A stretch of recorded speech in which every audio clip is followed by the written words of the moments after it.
Hello, and thank you for watching Action Toy Spotlight, where we'll be shining our spotlight on the Iron Grenadier figures from the JoCon 2015 Tiger Force vs. Iron Grenadiers set. General Mayhem is one of the many figures in this set to benefit from a Boss Fight Studios head sculpt. It's an upgrade from his first figure, which featured all repainted parts. This version goes one better with a newly sculpted suit jacket, also from Boss Fight Studios. I really would have liked to have seen a newly sculpted helmet. The original General Mayhem came with a helmet borrowed from the classic long range figure. There's no modern long range, and the vintage helmet is a little big.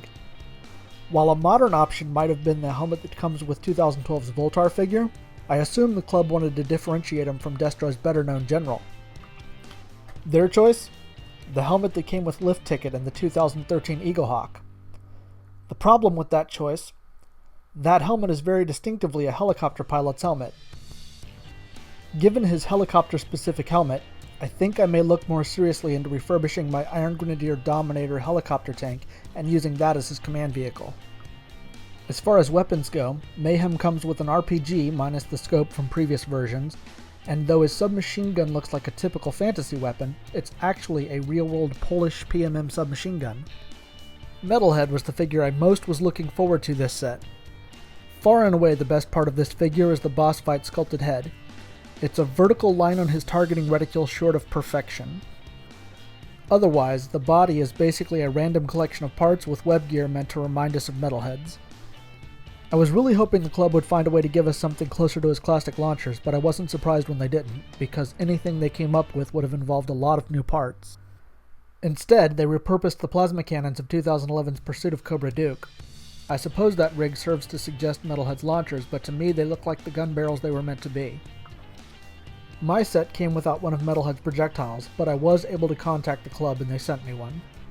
The Undertow Officer, like Dialtone from the Joe half of this set, suffers being made from early modern parts. I do think this head looks pretty good with this skin tone, and I even think it looks better than it did when it originally came with Scarlet.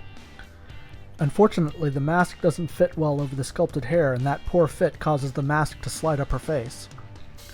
This figure doesn't come with the Undertow's distinctive diver propulsion vehicle, which I think would have helped sell this figure as an Undertow rather than a repaint of an earlier figure. I'm tempted to get the Iron Grenadier sub from 2015's JoCon because I think she'd work better as a pilot rather than a diver. Undertow is a repaint of the 50th anniversary eel and shares swim fins with that figure. I was greatly hoping the club would maybe give us a vest with Undertow's chest-mounted scuba gear, but it didn't happen. Thankfully, they included the diver propulsion vehicle with these figures. No tubing is included to connect the mask and the vehicle, and while you can use spare Hasbro tubing you might have, I suggest pony bead lacing. You can find pony bead lacing at hobby stores in the bead section under various brand names.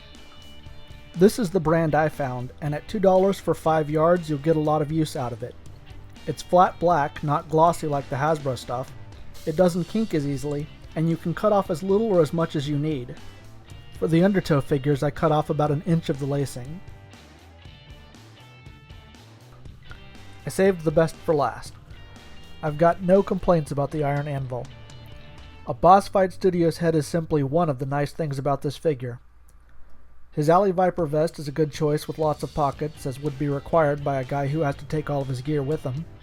The harness and parachute pack easily convey an airborne trooper, and his gun nicely ties him in with Destro's other airborne troopers, the Annihilators. I got this set for the Tiger Force figures, so I'm not too disappointed, but the Iron Grenadier figures left much to be desired.